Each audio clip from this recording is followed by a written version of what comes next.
The morning I walked outside and found my irrigation system completely dry. Not low, not slow, dry.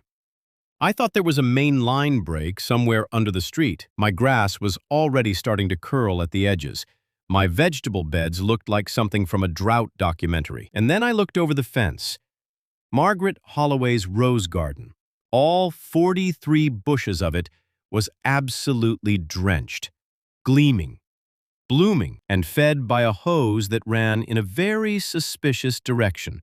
A direction that ended, if you followed it carefully under the shared fence panel, directly at my exterior water bib. She looked me straight in the eye and said, "The HOA approved it.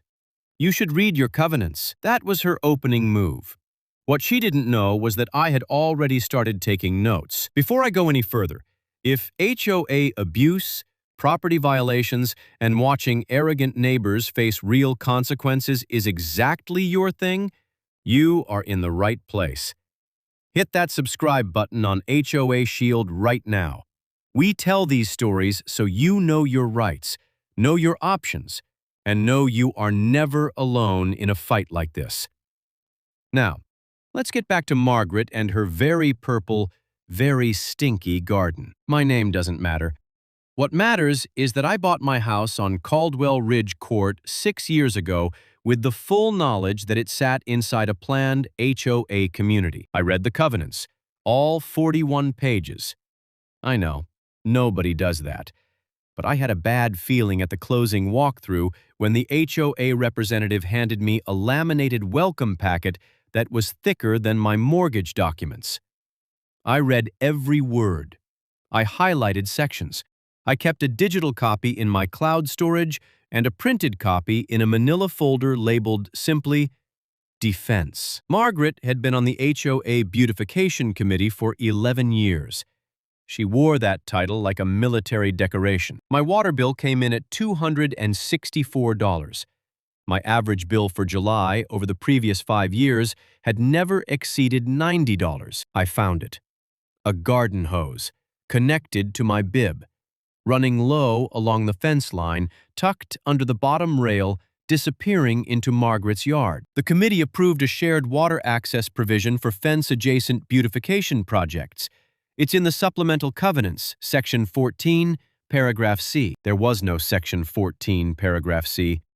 There was no shared water access provision. There was nothing in any document that gave Margaret Holloway the legal authority to connect a hose to my private water supply without my consent. I typed a very calm, very polite email to Gerald Forsyth, HOA board president, at 11:42 a.m. that Thursday. I explained the situation. I attached photographs of the hose connection. I noted the dates on my elevated water bills. I cited the relevant code sections. I requested written documentation of any board resolution authorizing shared water access on my lot. I gave him 5 business days to respond. Gerald called me 22 minutes later. His tone was the kind of careful that you only hear from someone who has just realized they may have made a very significant mistake. My water bib on the east side pulls from the same line as my irrigation controller, a smart system I installed 2 years ago that I can manage entirely from my phone. I connected a canister of iron sulfate solution to that injection port. Iron sulfate is a completely legal lawn treatment product sold at every garden center in America, used to treat iron deficiency in grass and to adjust soil pH. It is not toxic. It does not harm animals or people. Within 4 days, Margaret's roses had begun to turn. The leaves went first, deep violet at the edges. Then the canes darkened.